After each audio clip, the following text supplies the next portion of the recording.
uma outra força a ser analisada é o poder de barganha dos clientes. Os seus clientes, qual é o poder de barganha que eles têm? Eles conseguem negociar preço, porque eles têm uma empresa, por exemplo, uma carteira de clientes que geram níveis de demanda muito alto e aí por conta disso ele quer negociar, fazer uma negociação diferente. Esses clientes, há critérios legais para eles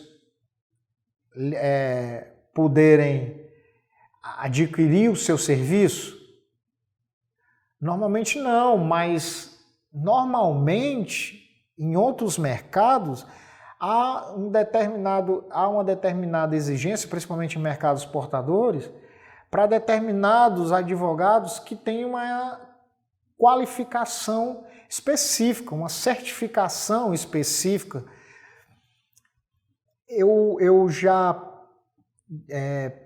em alguns mercados, é impressionante isso. Há escritórios de advocacia que tem que ser certificado na gestão da qualidade, que tem que ter um certificado ISO para poder atender aquela empresa. É uma exigência que o seu escritório pode até cobrar mais caro por isso. Porém, ele vai ter que se capacitar para poder atender esse tipo de clientes.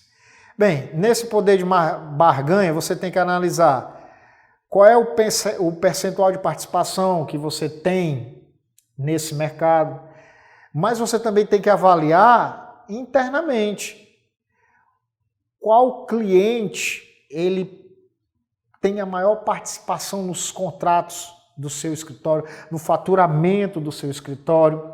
E aí tem um dado interessante, na verdade um princípio da economia descoberto por um italiano chamado Pareto. O princípio de Pareto é muito interessante e o advogado deveria conhecer. Esse princípio fala que 80% dos seus resultados está na mão de 20% dos seus clientes.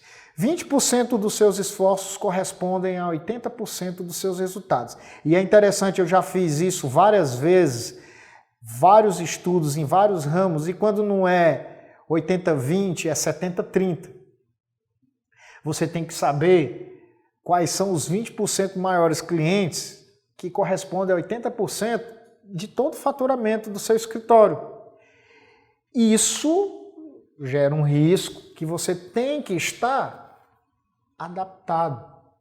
Há uma outra situação que é o risco de integração. De repente, você está trabalhando com a empresa e ela resolve criar o próprio departamento jurídico dela. E se não totalmente abandonar o seu serviço, mas contratar ele apenas em situações extremamente essenciais e pontuais. Isso é complicado, porque às vezes não, o cliente ele não vai te avisar. Quando ele fizer esse movimento, ele vai chegar e vai te avisar. E você vai estar preparado para isso? Você às vezes nem está considerando que ele faça esse movimento. Então é importante você estar atento a isso. Um outro detalhe é o cliente é bem informado, porque o cliente bem informado, às vezes o seu próprio cliente também é formado em direito, né? E virou um empresário em um determinado ramo. Isso faz com que ele tenha mais consciência do que ele pode, onde ele procurar soluções, além da solução que é lhe contratar. Então, fique atento a esses detalhes.